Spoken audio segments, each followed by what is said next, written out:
Voir comment les messages sur les Cisco comme les switches et les routeurs.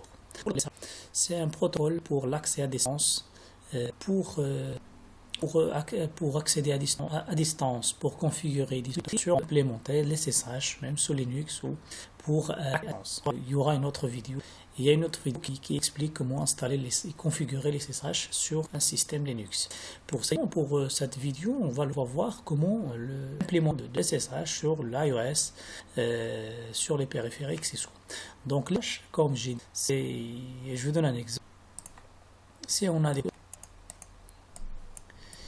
switches, par exemple, switch, il est avec switch 2, il est connecté avec le switch 3, etc. La méthode pour configurer ce matériel-là, c'est configurer un routeur ou un switch, le câble console, et on va brancher directement le câble console avec le PC portable, un PC bureau, essentiel qu'on va à la salle serveur dans l'armoire pour qu'on puisse configurer un périphérique iOS Cisco. Donc c'est pas pratique avec un câble. Avec un câble console, c'est pas pratique, et à chaque fois qu'on va brancher le câble sur le périphérique, essentiellement, on va se déplacer pour configurer un matériel Cisco, et donc c'est pas pratique du tout, et surtout si on a un nombre important de matériel Cisco. Donc pour l'accès à distance, on a deux protocoles pour deux listes. Généralement on a net et on a les SSH. Donc on a déjà vu comment on configure les matériels. Donc la différence majeure entre le net et les SSH, c'est que les SSH est sécurisé et il utilise des clés pour crypter et décrypter les messages envoyés entre le PC admin par exemple et le périphérique à configurer. Et donc le telnet n'est pas utilisé. Donc les mots de passe, généralement c'est ça le point entre le client et le serveur, ou bien entre le PC de l'administrateur vers le routeur ou le switch. Tout le trafic il est envoyé en texte. Personne peut capter le trafic envoyé entre les deux périphériques, donc il va récupérer le mot de passe. L'option c'était le protocole. Donc les SSH, il y avait deux versions. Il y a deux versions. Donc actuellement on utilise la version 2. On utilise la version 2. Donc c'est ça en gros, c'est ça l'objectif de cette vidéo. Donc, comment on monte le SSH sur son matériel. Alors pour la configuration de ce protocole-là, il y a 5 étapes à respecter ou à vérifier ou à faire. Donc d'abord la première étape c'est la prise en charge du protocole SSH. On veut configurer. Il faut vérifier d'abord, on vérifie avec la commande show IPSH, c'est le système nous donne la vérité sur le système. Ça veut dire que lui, il prend en charge, les SSH. Parce qu'il y a des versions avec un iOS version précédente de l'iOS, il ne porte pas les. Donc c'est une certification. Si on n'a pas des informations comme ça, donc ça pas la peine de configurer parce que le switch il ne le prend pas en charge. Alors c'est d'un domaine IP comme ce qu'on a fait avec l'Active Directory sous LDAP sous Linux. Donc on est obligé de créer un domaine de voie. Généralement on donne le nom de l'entreprise. RSA. Donc ce qu'il est pour crypter et décrypter, c'est le sujet de la vidéo. Mais en général on a deux clés, une clé publique et décrypter l'image entre le serveur ou bien entre le PC par exemple, le PC admin et le routeur configuré. Cette commande de configuration globale, le système va générer deux clés que les SSH peut utiliser pour crypter la communication entre le PC admin et le routeur ou le switch concerne. Alors, donc pour la clé, on a une longueur. Une longueur ou la taille de la clé, donc pour Cisco, il recommande cette valeur 1024 octets. C'est juste une recommandation de Cisco. Alors ici, on veut supprimer carrément les clés avec la commande crypto key generate RSA. On peut réinitialiser on peut supprimer carrément les clés de cache avec cette commande. Alors la quatrième étape, on va utiliser les SSH.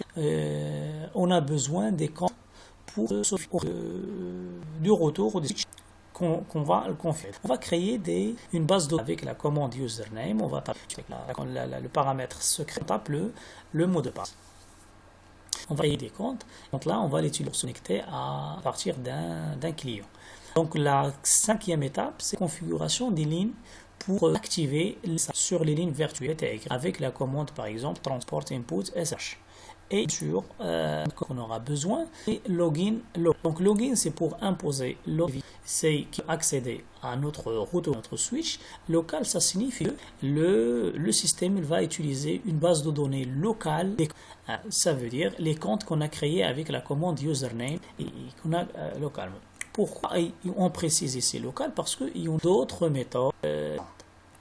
Ça veut dire, c'est pas le sujet de cette vidéo, mais donner une idée. Je peux utiliser les comptes de la directory pour se connecter au périphérique. Et comme ça, on va configurer le service et Radius pour accéder, pour connecter.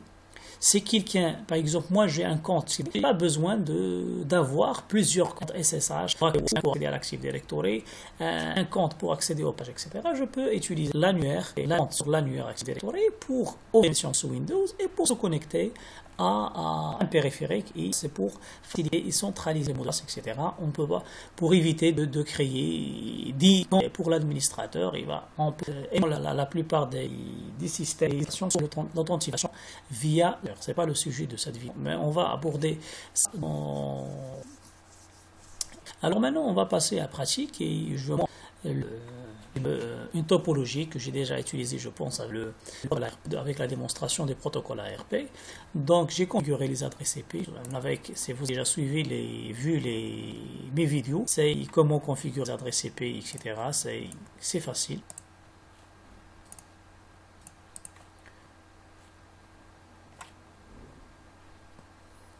Alors, je vais juste la configuration puisque ça marche.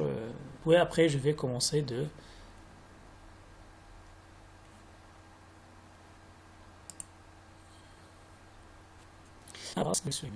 Ça passe entre les PC supprimés. Alors, je vais le PC de l'admin et le retour. Ça, le PC et le switch.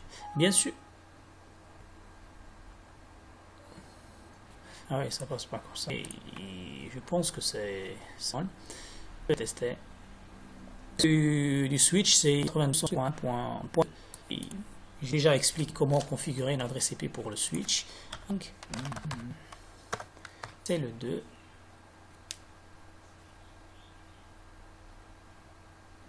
Ah ouais, on va configurer. Alors on va le configurer, c'est une raison de trop.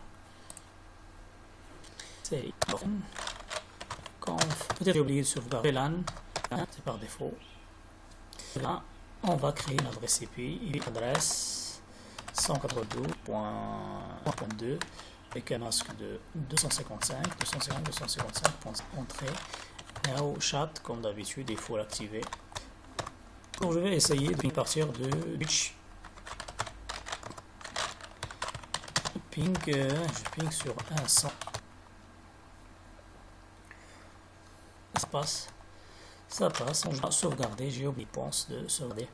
Alors on va configurer comme on va le SSH sur le switch ou sur le retour. C'est de la même façon, je vais prendre le cas du switch. Alors, qu'est-ce qu'on a dit? La première étape, on va vérifier est-ce que la switch prend en charge SSH ou non, comme please create RSA pour vérifier, etc. Ça signifie que pour les informations concernant le SSH, ça veut dire que le switch il supporte le port. Je pense que la deuxième étape c'est la création donc conf. Alors IP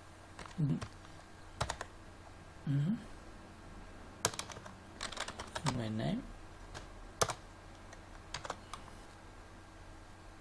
Ah oui, parce qu'on a deux domaines.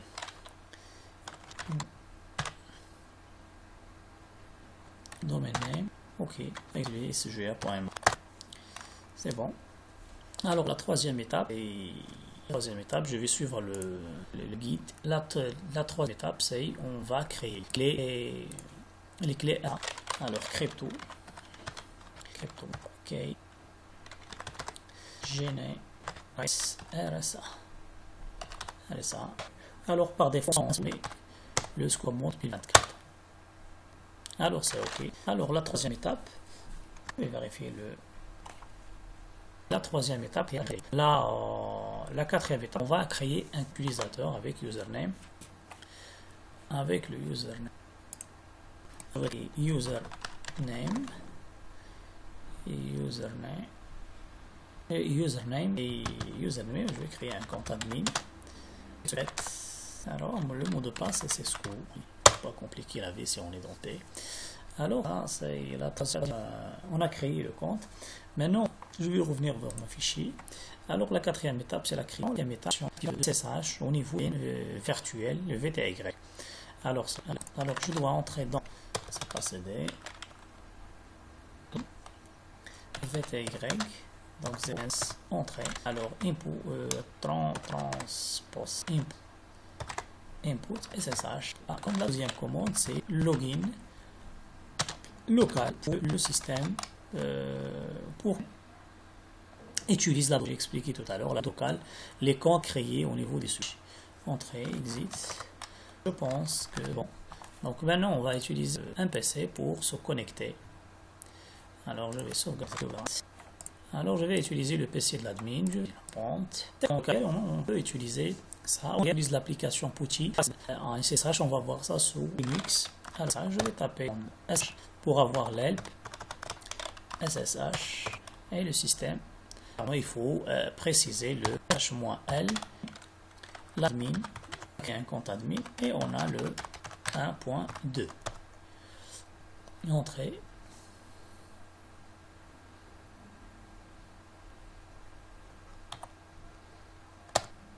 Ah oui, le système avec le passe, le mot de passe c'est entrée sur le système. Donc pour accéder à des mots de passe un mot de passe pour le mode on fait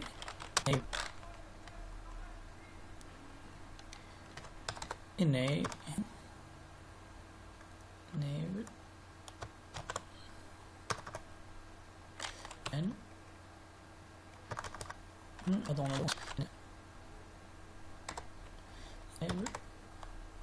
non, bien sûr qu'on a le droit conf t